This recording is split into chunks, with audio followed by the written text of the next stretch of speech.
Perhaps by now this question that's been asked, what is the Dharma? What is the Tao, the will of God, the purpose of life, has brought up in us an awareness or a crystallization that it can be called the law. And this law is so very well summed up in the Christian scriptures, which say, in the beginning was the Word, and the Word was with God, and the Word was God, which is a perfect summation of a meeting of stillness and movement. But to delve into that law, to understand it in relationship to all the other laws of life, is a task that we have to do, because they all fit into that one law. Ai Tzu was a Taoist scholar. And one day he was rowing along a stream when he came to a little temple nestled on the other side of a ditch, on the side of the stream. And it had such an aura of holiness and dignity about it that he stopped the boat and feasted his eyes on its aura. But just as he was there, he saw a man come along who couldn't cross the ditch. So he looked in the temple and saw the effigy of the god.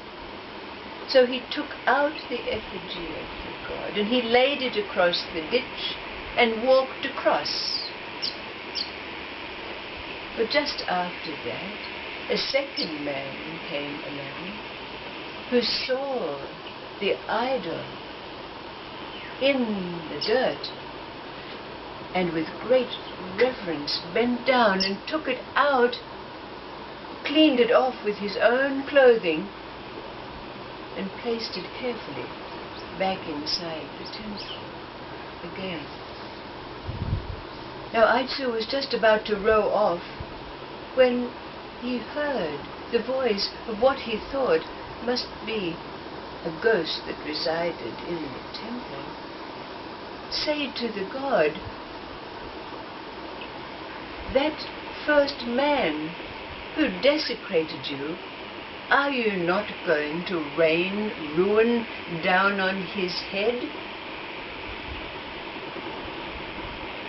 And the god said, "If there is any disaster to be rained, it will be rained on the second man." And the god, the ghost said to the god, "But I don't understand. It was the first man who desecrated you. It was the first man who insulted you. It was the second man who lovingly cleaned you and placed you back on the pedestal."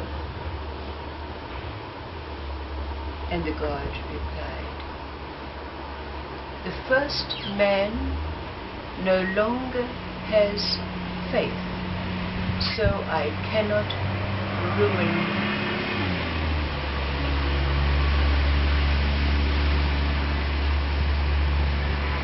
What does it mean? Taking this story to its very deepest level, what does this story mean for us? Where are we now? What happens when disaster is rained down on our heads? Do we immediately turn and say, "Oh, I must have deserved this," or what has happened? What have I done wrong? What lesson do I need to learn?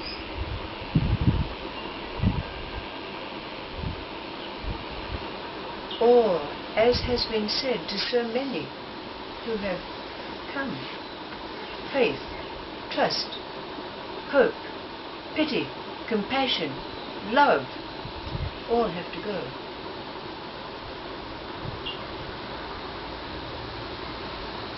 What is the deep meaning of this story? What does it mean when the God says, "You cannot rain disaster on this man's head because he has no hope"?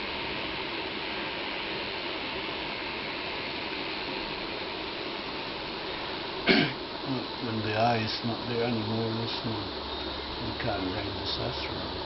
You cannot.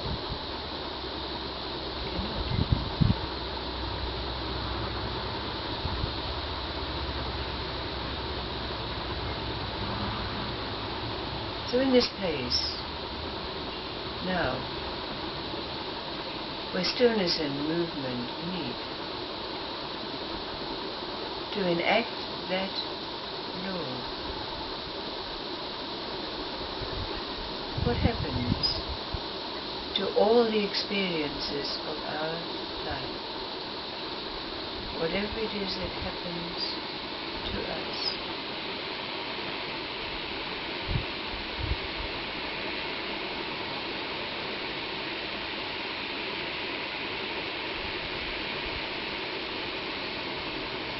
the deep meaning of this?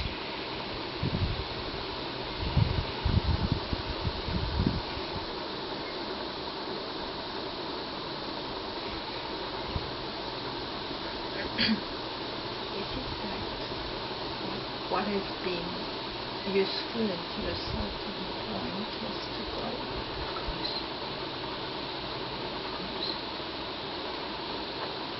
Even God is only useful to a certain point. Yeah. It was the image of God. Of course. The roosts on which to rest our mind. But what happens when there's no longer any roost? Can disaster be rained on our head?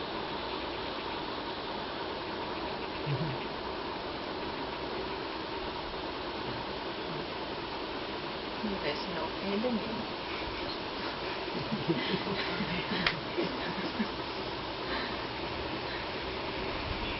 I'm out of a joke. Go on holidays. Next week.